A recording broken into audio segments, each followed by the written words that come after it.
কলকাতা বিশ্ববিদ্যালয়ের আন্ডারে যে সমস্ত ছাত্রছাত্রী ফিলোসফি অনার্স বা দর্শন অনার্স করছো, সেমিস্টার 5-এ তোমরা পড়ছো। সেমিস্টার 5-এ ডিএসসি B1-এ হিউম এই টপিকটি যাদের আছে, এই হিউমের উপরে যে সাজেশান 2024-25-এ পরীক্ষায় আসার সম্ভাবনা আছে, সেই ভিত্তিতে একটি সাজেশান তৈরি করেছি। তোমরা এই সাজেশানটি প্রত্যেকে ফলো করবে। আশা করি প্রত্যেকেই তোমরা কমন পেয়ে যাবে এবং ভালো নাম্বার তোমরা ক্যারি করতে পারবে। আর হ্যাঁ, চ্যানেলে যারা নতুন থাকবে তোমরা প্রত্যেকে সাবস্ক্রাইব করে রাখবে। এরকম নতুন নতুন আপডেট প্রতিটা মুহূর্তে তোমরা পেয়ে যাবে বিভিন্ন সাবজেক্টের এবং স্কলারশিপের উপরে। এবারে আমি আসছি যে 15 মার্কসের সাজেশানে আমি কি রেখেছি। 1 নম্বরে আমি রেখেছি হিউম কিভাবে সহজ ও স্পষ্ট দর্শন এবং সুনির্দিষ্ট ও দুর্বোধ্য দর্শনের মধ্যে পার্থক্য করেছেন, এদের কোনটিকে তিনি সমর্থন করেছেন তা আলোচনা করো। 2 নম্বর হলো হিউম প্রারম্ভিক সংশয়বাদকে কেন প্রত্যাখ্যান করেন ব্যাখ্যা করো। সংযত সংশয়বাদ সম্পর্কে হিউমের মত সংক্ষেপে আলোচনা করো। 3 নম্বর কোশ্চেন হলো অবশ্যম্ভব সম্বন্ধ বিষয়ে হিউমের মত আলোচনা করো। 4 নম্বর প্রশ্ন হলো ধর্মীয় প্রকল্প কি জগৎকে ব্যাখ্যা করার পক্ষে যথেষ্ট? হিউম কিভাবে এই বিষয়ে ব্যাখ্যা করেছেন।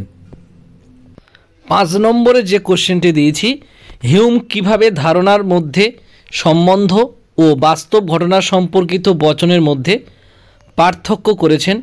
হিউম কি পূর্বতঃসিদ্ধ সংশ্লেষক বচন স্বীকার করেছিলেন, আলোচনা করো।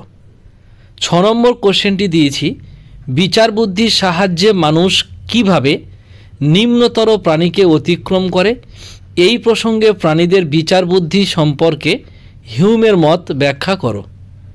7 নম্বর কোশ্চেন দিয়েছি, অলৌকিক ঘটনা হলো প্রাকৃতিক নিয়মাবলীর লঙ্ঘন, ব্যাখ্যা করো।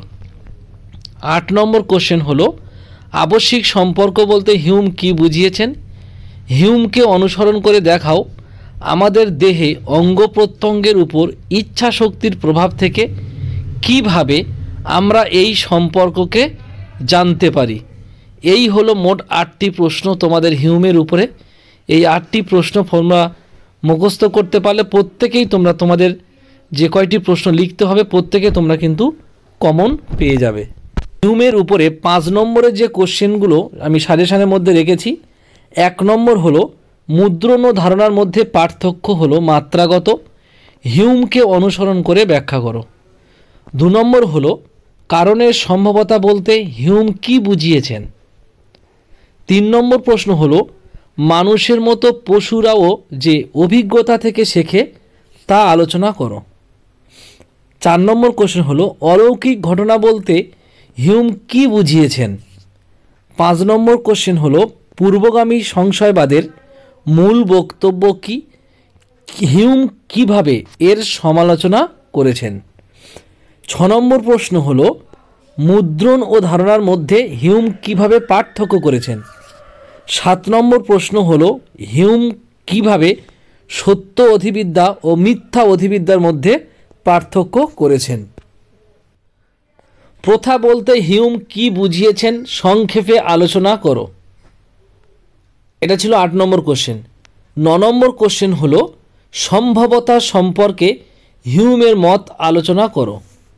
10 নম্বর কোশ্চেন হলো স্বাধীনতা কি অনিবার্যতার বিরোধী, হিউমের মত অনুসারে ব্যাখ্যা করো। 11 নম্বর প্রশ্ন হলো পূর্বগামী সংশয়বাদ বা এর আরেকটি নাম আছে প্রারম্ভিক সংশয়বাদ কি। 12 নম্বর কোশ্চেন হলো হিউমের মতে চরম সংশয়বাদের বিরুদ্ধে প্রথম আপত্তিটি আলোচনা করো। 13 নম্বর কোশ্চেন হলো পাইরোবাদ সম্পর্কে টিকা লেখো। এই কোশ্চেনগুলো যদি তোমরা মুখস্থ করো তাহলে প্রত্যেকে কিন্তু 5 নম্বর কোশ্চেনগুলো কমন পেয়ে যাবে। আর অবশ্যই করে প্রত্যেকে এই ভিডিওটি বন্ধুদের মধ্যে বেশি বেশি করে শেয়ার করবে, যাতে প্রত্যেকে এই সাজেশানটি দেখে যাতে উপকৃত হয়। আর যদি এই বিষয়ের উপর কিছু জানার থাকে অবশ্যই তোমরা কমেন্টস করবে আর লাইক করবে।